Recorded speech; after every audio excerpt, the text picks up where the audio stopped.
আজকে আপনাদের জন্য খুবই একটা ইউনিক পিঠা রেসিপি নিয়ে হাজির হলাম। নর্মালি মুগ ডাল দিয়ে তো কম বেশি আমরা পিঠা তৈরি করে খেয়েছি, কিন্তু মসুর ডাল দিয়েও যে পিঠা তৈরি করা যায় এটা হয়তো আমাদের অনেকেরই অজানা।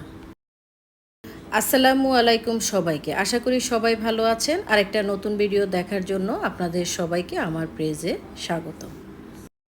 আজকের এই পিঠাটা তৈরি করার জন্য আমি 1 কাপ মসুরির ডাল পানি দিয়ে সিদ্ধ করে নিব। পানিটা ডালে এমনভাবে দিতে হবে যেন ডালটাও সিদ্ধ হয়ে আসে এবং পানিটাও শুকিয়ে যায়।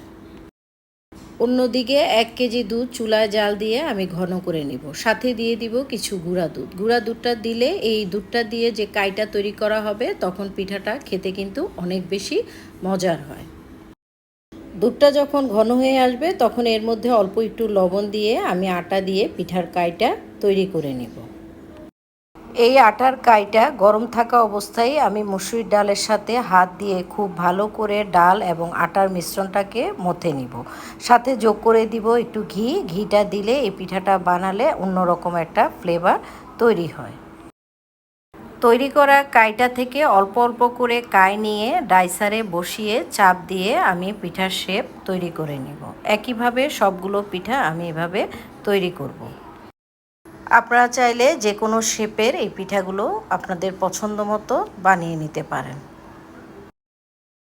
আমার ভিডিওগুলো যদি আপনাদের ভালো লেগে থাকে তাহলে প্লিজ আমার ভিডিওতে একটা লাইক কমেন্ট করে আমার ভিডিওটা শেয়ার দিয়ে অন্যদের আমার ভিডিওগুলো দেখার সুযোগ করে দিবেন।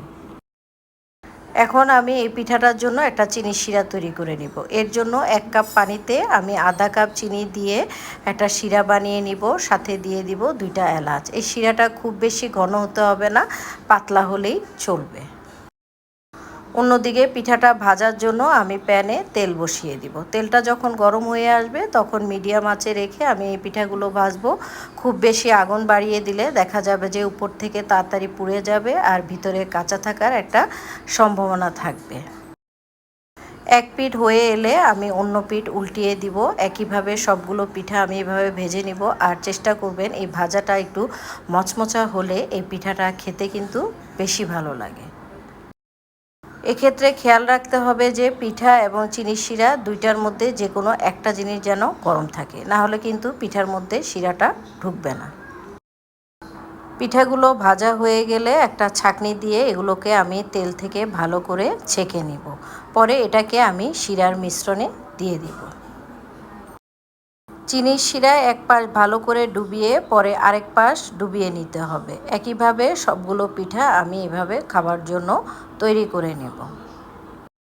হয়ে গেল অসম্ভব মজাদার লোভনীয় স্বাদের মসুরির ডালের পিঠা। এতক্ষণ সাথে থাকার জন্য আপনাদের সবাইকে অসংখ্য ধন্যবাদ।